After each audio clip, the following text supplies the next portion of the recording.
Ego is the enemy, lessons to conquer your greatest obstacle. Instead, our issues come from our mindset and self-centeredness, which pulls us back.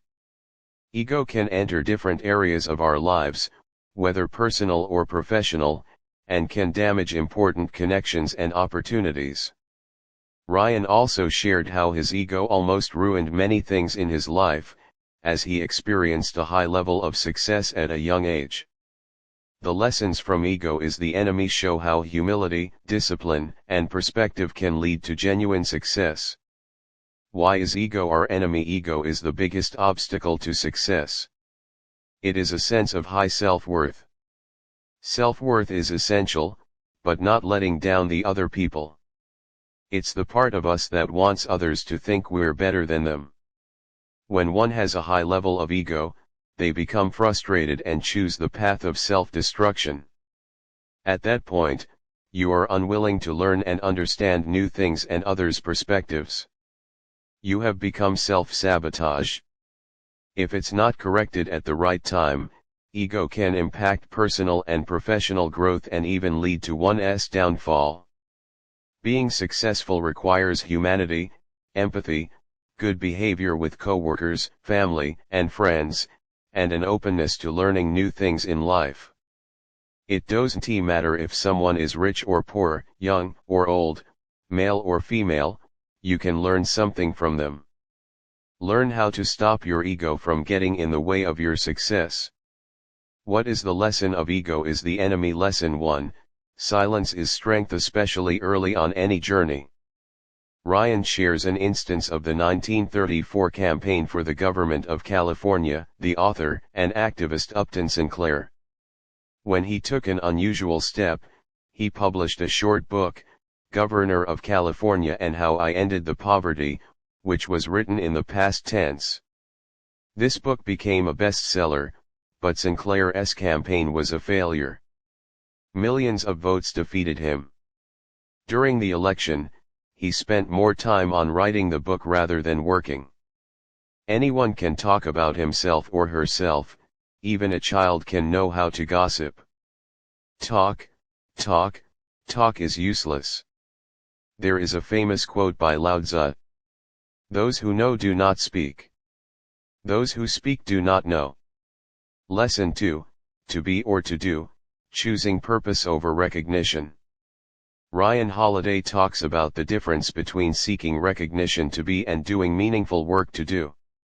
Inspired by Colonel John Boyd, a military strategist, Holiday stresses the importance of valuing impact over accolades. Boyd asked, "Do you want to be someone or do something?" He challenged people to choose between the superficial attraction of titles and the deeper satisfaction of purposeful action. Holiday warns against focusing too much on your appearance instead of what you really want. He encourages us to embrace humility, dedication, and clarity of purpose to create lasting value. This chapter encourages readers to align their efforts with their genuine objectives, and to remain focused on their mission instead of being distracted by external validation. Lesson 3, always become a student. Kirk Hammett, the guitarist from the band Exodus who later joined Metallica, serves as a powerful role model. When Hammett replaced Metallica's original guitarist, he had a lot of pressure. Instead of letting his ego inflate after landing the high-profile gig, he sought to improve his craft. Hammett became a student of Joe Satriani, a great guitarist and teacher. He was humble and willing to learn, even though he was successful. He was able to hone his craft, elevate his artistic abilities, and ultimately contribute to the legendary sound of Metallica. Ryan talks about the importance of learning and being humble in both personal and professional growth. He says that our ego can stop us from learning because we think we know everything already. To combat this, he suggests adopting a student mindset, being curious, being open to suggestions, and being open to learning from others, regardless of our expertise or position. Learning over ego can help people grow and achieve meaningful accomplishments while staying grounded and open to new opportunities. Lesson 4, Don't be passionate. Ryan challenges the idea that passion is the only way to succeed. He thinks that passion can lead to reckless decisions, burnout, and failure. Passion can make you feel proud, but it can also make it hard to make good decisions and stop you from moving forward. Instead, he advocates for cultivating purpose, discipline, and clear thinking over raw enthusiasm. When unchecked, passion frequently blinds individuals to reality and prevents them from achieving long-term objectives. An example of Roosevelt, one of the famous and influential female activists in history and America's most important First Lady, is known for her grace, her poise, and her sense of direction. Wooden won 10 awards in 12 years, including 7 consecutively because he developed a system for winning and worked with his players to follow it. Neither of them were driven by excitement nor their body was in constant motion, instead it took them to become the person they became known as. It was the process of accumulation. This chapter offers a valuable lesson in balancing enthusiasm with practicality, focusing on steady progress and resilience rather than impulsive fervor. Lesson 5, The Canvas Strategy. This canvas strategy says that people should create opportunities for others to succeed. It's about providing support so that others can be good. Instead of focusing on recognition or status, this strategy focuses on helping others reach their goals, which leads to personal growth and future opportunities.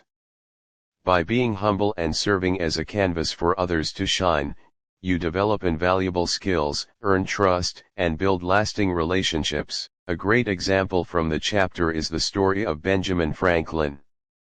Many people know of Benjamin Franklin's pseudonymous letters written under the names like Silence Dogwood. As a young apprentice, Franklin would write under pseudonyms and publish his work anonymously with his brother's name, allowing others to take credit while honing his craft. This selfless deed not only enhanced his writing but also developed influential relationships. Franklin's skills and reputation grew over time, eventually leading to his success as a writer, scientist, and statesman. This example illustrates the importance of putting aside ego and focusing on how you can contribute to others' success. It's a reminder that being helpful behind the scenes can help you achieve your goals. Lesson 6, Restrain Yourself. Ryan Holiday talks about how self-control and discipline are important for lasting success. He believes that ego can often tempt us to overreact, indulge impulsively, or seek immediate gratification, which can lead to long-term setbacks. Practicing moderation helps us stay focused, avoid unnecessary arguments, and make thoughtful choices that align with our objectives. Holiday illustrates this concept with historical and personal anecdotes, showing how restraint often leads to strength and respect. The message is clear: true power comes not from acting on every impulse, but from knowing when to hold back and let patience and wisdom guide your actions. Lesson 7, Get out of your own head. The Civil War general George McClellan is the perfect example of this archetype. McClellan had the skills and resources to lead his army to victory.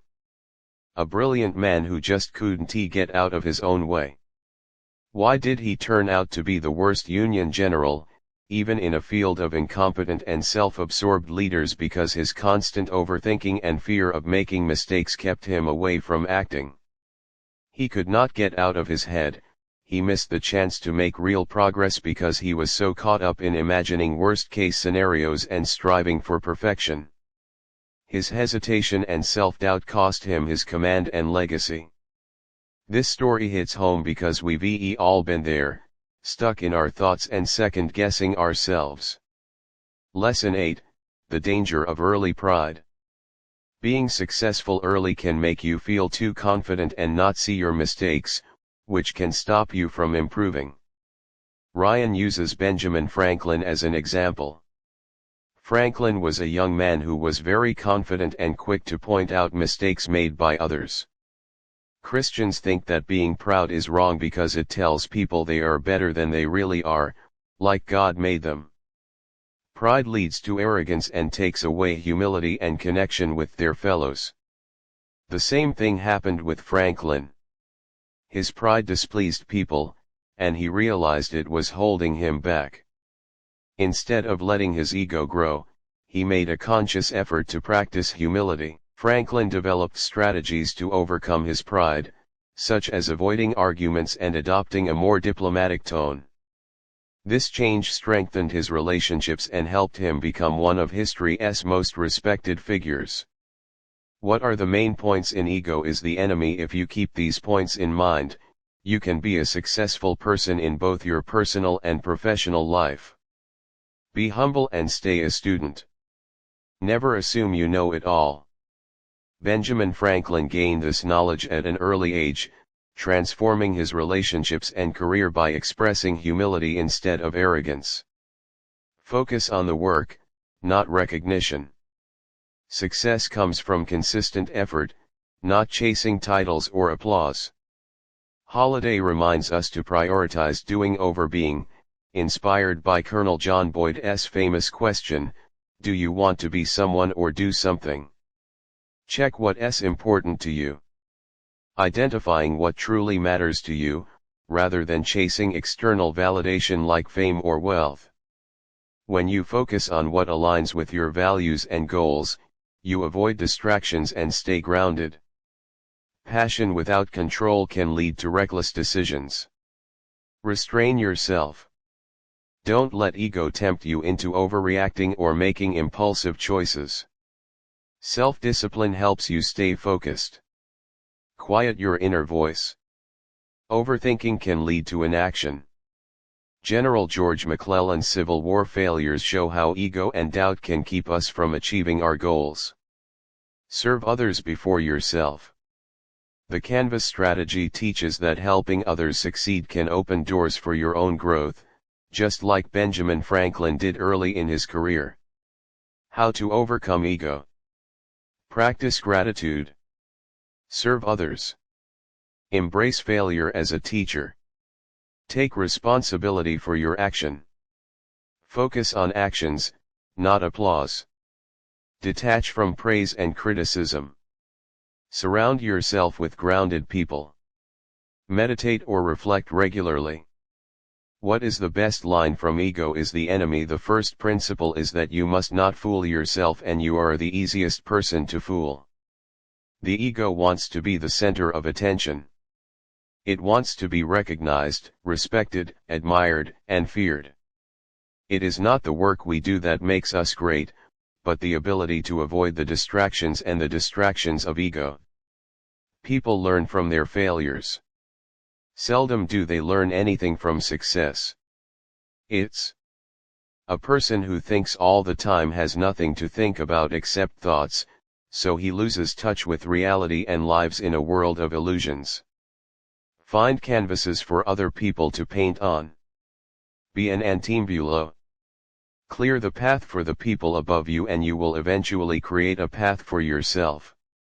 It's a temptation that exists for everyone for talk and hype to replace action.